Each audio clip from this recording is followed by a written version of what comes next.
प्रिय बच्चों, आज हम क्षितिज भाग 2 के पाठ सवैया कवित्त, जो कि कवि देव जी के द्वारा रचित है, का पठन पाठन करेंगे।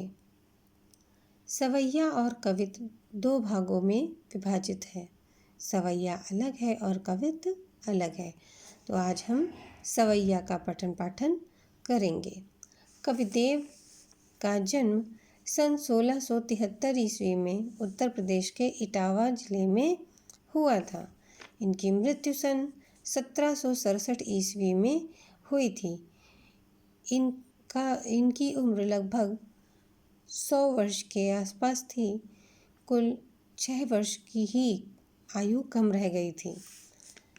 रचनाएं इनकी सुमिल विनोद, सुजान विनोद, रस विलास, भाव विलास, भवानी विलास, कुशल विलास आदि हैं। आइए हम पद्य का पठन पाठन करते हैं। पायन नूपुर मंजू बजे। यहाँ पर बात किसकी हो रही है? कृष्ण जी की सुंदरता के विषय में बात हो रही है। कविदेव कहते हैं कि कृष्ण के पैरों में सुंदर सुंदर पैंजनी मधुर ध्वनि में बज रही है।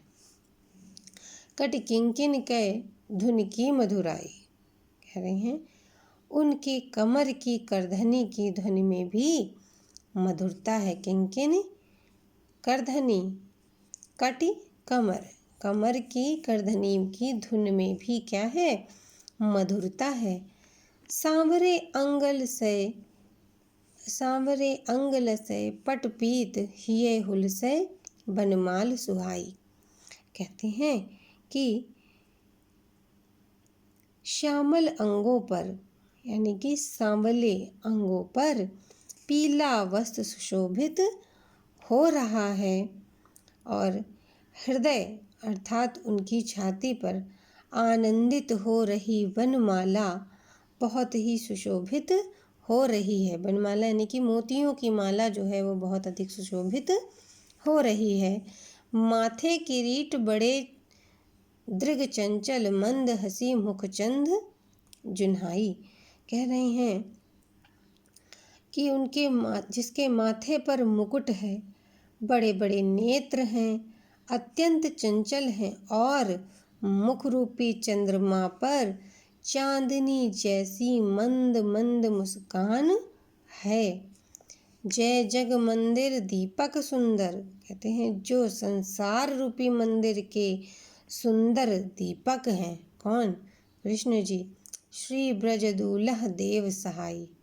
कहते हैं कि वे ब्रज के स्वामी, ब्रज दूल्हा अर्थात ब्रज के स्वामी श्री कृष्ण मेरी अर्थात कवि देव की सहाय अर्थात सहायता करें।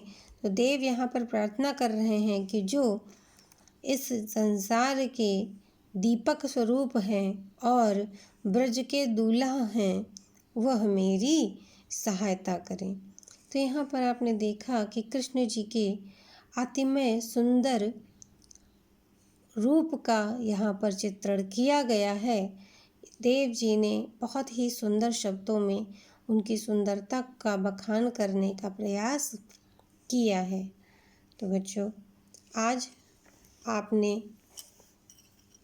पढ़ा इस पहले पद्यांश को और अब आपका गृह कार्य है कि काव्यांश में ब्रज दूल्हा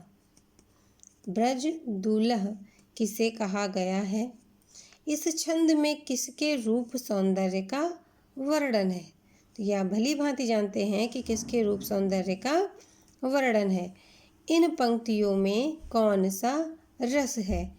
आप ये भी समझ गए होंगे कि इन पंक्तियों में रस कौन सा है। तो ये सारे प्रश्नों के उत्तर आज आपको देने हैं। धन्यवाद।